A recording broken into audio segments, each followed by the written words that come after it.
ব্যবস্থাপক সাইদুর রহমান, সম্মানিত উপজেলা আমির সহ সম্মানিত নেতৃবৃন্দ, আমার প্রিয় কর্মী ভাইরা, সাধারণ সুধীমণ্ডলী, আসসালামু আলাইকুম রহমতুল্লাহ।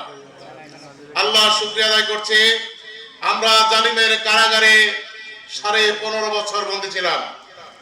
আমরা আন্দোলন সংগ্রাম করে দেশকে ভালো করার চেষ্টা করেছি। আমরা অনেক সময় পেরেছি, অনেক সময় পারি নাই। যাদেরকে আন্দোলন করেছিলাম, যে সমস্ত জোটের সময়তে বাংলাদেশ জামাত ইসলামী সবচেয়ে শক্তিশালী অবস্থানে আছে। প্রিয় ভাইয়ের আমার, বাংলাদেশ আগামীতে সরকার গঠন করবে ইনশাআল্লাহ। বাংলাদেশ আগামীতে সরকার গঠন করবে।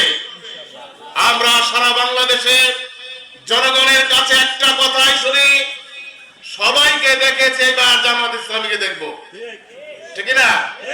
সবার দেখা শেষ, জামাত ইসলামীর বাংলাদেশ। এই স্লোগান নিয়ে মাঠে মাঠে আজকে সবাই তৎপর হয়েছে।